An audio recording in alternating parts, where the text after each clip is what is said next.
नमस्कार दोस्तों, तो आपका स्वागत है अपने YouTube चैनल HPG के एग्जाम प्रिपरेशन में।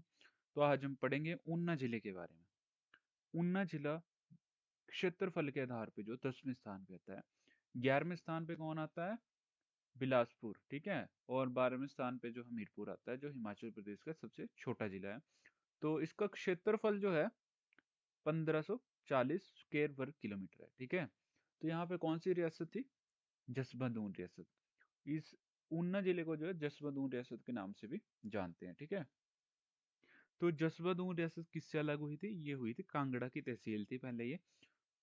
और 1966 में जो था ये पंजाब में थी, पंजाब का हिस्सा थी पहले, ठीक है। उसके बाद जो था 1966 में ये कांगड़ा का हिस्सा बनी। कांगड़ा का हिस्सा बनने के बाद कांगड़ा ने तहसील घोषित किया इसको। और जो है कांगड़ा की तहसील बनने के बाद जो था कि 1972 को क्या हुआ, इसको एक अलग से जिले के रूप में स्थापित किया गया। तो ऊना जिला की स्थापना कब हुई? 1972 में हुई। हमीरपुर की भी 1972 हुई थी। दोनों जो थे 1972 में अलग हुए थे, किससे? कांगड़ा जिले से, ठीक है। तो जसवंतपुर रियासत की स्थापना किसने की? पूर्वचंद ने की, ठीक है।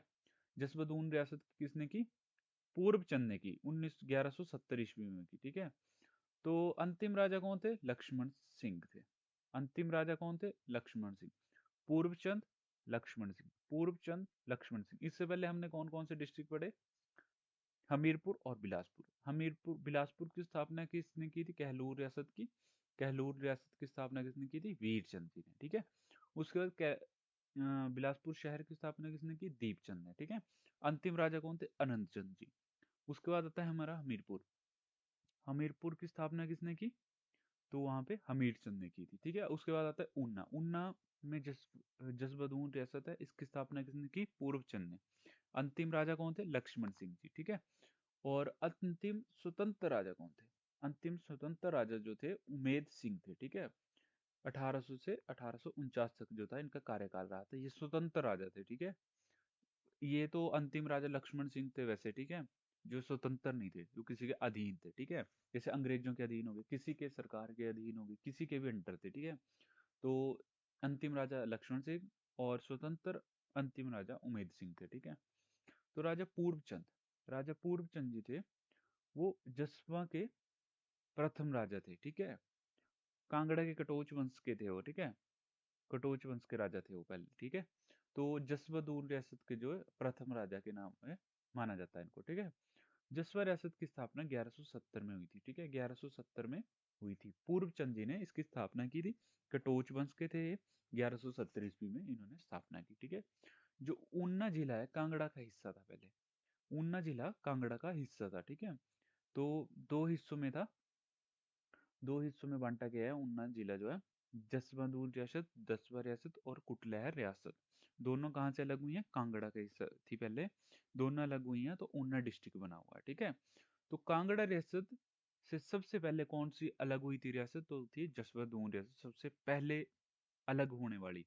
और इस रियासत में जो था अप्रोक्सीमेटली जो है, जो मैक्सिमम राजा 25 से 27 राजा जो थे इस पे शासन कर गए हैं, ठीक है। जसवंतपुर रियासत भी, ठीक है। सबसे पहली रियासत थी कांगड़ा से अलग होने वाली। फिर आती है कुटलैहर रियासत।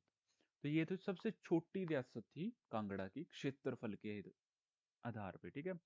क्षेत्रफल के आधार पे जो था सबसे छोटी रियासत थी कुटलैहर, ठीक है। उसके बाद आगे चलते हैं हम जसवा रियासत के ऊपर।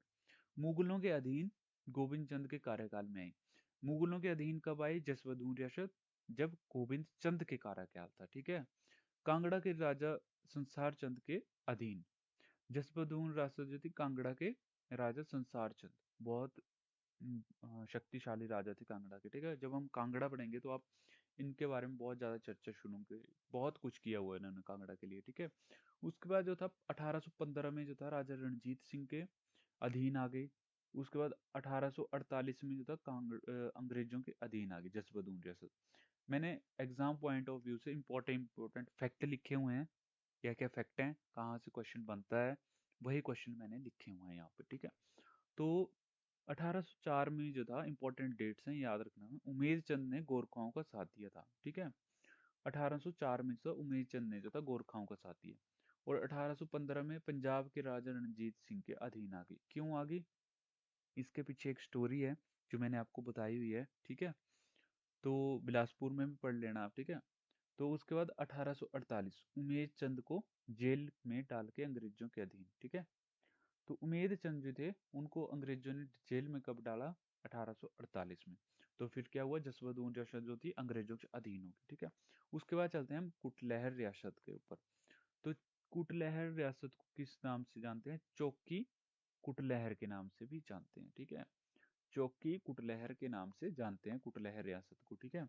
इसकी स्थापना किसने की? जसपाल नामक ब्राह्मण ने की। किसने की? जसपाल नामक ब्राह्मण ने की। किसकी? कुटलैहर रियासत की स्थापना किसने की? जसपाल नामक ब्राह्मण ने की। राजधानी क्या रखी थी इन्हें? कोट कहलूर।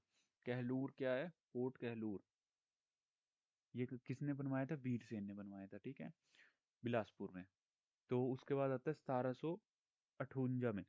ऐसे केहर चंद ने भी बोलते हैं, अगर डिटेल में पढ़ना हो डीप, ऐसे वीरचंद ने बनवाया था, ठीक है।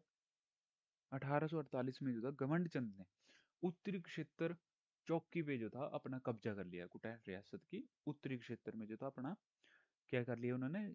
कब्जा कर लिया। उसके बाद संसार चंद ने 1786 ईस्वी में जो था यहाँ पे कब्जा कर लिया।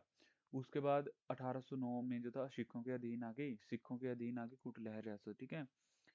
तो 1848 में क्या हुआ? बेदी विक्रम सिंह ने अंग्रेजों का विद्रोह किया और बेदी शासन के अधीन आ गई। 1848 वाली ये इंपॉर्टेंट फैक्ट है, इसको याद रखना कि बेदी विक्रम सिंह ने अंग्रेजों के खिलाफ जो था क्या किया? विद्रोह किया और उसमें जो उनकी विजय हुई, ठीक है। कुटलैहर रियासत जो थी बेदी विक्रम विक्रम सिंह के अधीन आ गई फिर, ठीक है। अंतिम राजा कौन थे कुटलैहर रियासत के? तो वो थे ब्रजमोहन पाल। कौन थे? ब्रजमोहन पाल जो थे कुटलैहर रियासत के अंतिम राजा थे, ठीक है। उसके बाद चलते हैं, कुछ इंपॉर्टेंट फैक्ट्स हैं ऊना जिले के, वो पढ़ लेते हैं। उसके बाद हम नेक्स्ट पार्ट में क्या पढ़ेंगे? नेक्स्ट पार्ट में मैं आपको बताता हूँ, ठीक है। मेले हो गए, मंदिर हो गए, ठीक है। ऊना जिले का प्रमुख नदी कौन सी है? ऊना जिले की नदी है प्रमुख, वो है स्वां नदी, ठीक है। स्वां शोक नदी के नाम से भी जानते हैं इसको। ऊना जिले की प्रमुख नदी कौन सी है? स्वां नदी। इसको बोलते हैं शोक की नदी, क्योंकि ये तबाही तबाही मचा देती है ऊना जिले में, ठीक है। वर्तमान से पहले ऊना पंजाब के किस जिले का हिस्सा था? तो होशियारपुर जिले का हिस्सा था ऊना जो था, ठीक है। पंजाब के होशियारपुर जिले का हिस्सा था, ठीक है। उसके बाद कुछ इंपॉर्टेंट फैक्ट हैं, वो हम ऊना के बारे में पढ़ लेते हैं, ठीक है। ये बहुत एग्जाम पॉइंट ऑफ व्यू से इंपॉर्टेंट है, वही लिखे हुए हैं यहाँ पे, ठीक है। 1966 से पूर्व होशियारपुर जिले की तहसील थी, ठीक ठीक है। 1966 से पहले ऊना जो था कहाँ की तहसील थी?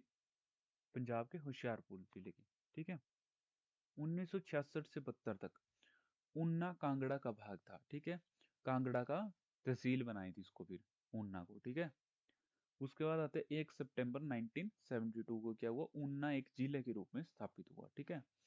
सबसे बड़ा गांव कौन सा है? देहला। हिमाचल प्रदेश का सबसे बड़ा गांव कौन सा है? देहला है वैसे, ठीक है। ऊना का भी और हिमाचल प्रदेश का भी सबसे बड़ा गांव कौन सा है? तो ये है देहला। कि क्षेत्रफल के दृष्टिकोण 1540 भी आता है, कहीं पे लिखा हुआ 1545 भी होता है, 1550 भी होता है, ठीक है। तो ये कोई भी होगा, इन पे आप टिक कर सकते हैं। तो वर्ग किलोमीटर जो है इसका क्षेत्रफल है। और क्षेत्रफल के दृष्टिकोण से जो 10वें नंबर पे आता है हिमाचलपुर के 12 जिलों में से, ठीक है। बंगाणा उपमंडल भी है यहाँ पे। ठाकुर हजारा सिंह स्वतंत्रता सेनानी कहाँ से बिलोंग करते हैं? वो ऊना जिले से। क्वेश्चन क्वेश्चन आता है पेपर में। ठाकुर हजारा सिंह स्वतंत्र सेनानी हिमाचल प्रदेश के किस जिले से बिलोंग करते हैं? तो कहाँ से करते हैं? ऊना जिले से करते हैं। औद्योगिक क्षेत्र कहाँ पे? महत्वपूर्ण जो है ऊना जिले का औद्योगिक क्षेत्र है। मंदिर आप इंपॉर्टेंट देख सकते हैं यहाँ पे। चिंतपूर्णी मंदिर, गरीबदास मंदिर हो गया, ठीक है। बाबा बड़भाग सिंह जो मंदिर, ठीक है। ये तीन चार मंदिर मैंने इंपॉर्टेंट लिखे हुए हैं। पश्चिम भाग जो है शिवालिक पहाड़ियों के अधीन आता है और जो पूर्वी भाग है 16 सिंगी पर्वतमाला के अधीन आता है, ठीक है। विधानसभा क्षेत्र कितने हैं? 5 है यहाँ पे, ठीक है। चिंतपूर्णी, गगरेट, हरोली, ऊना और कुटलैहर।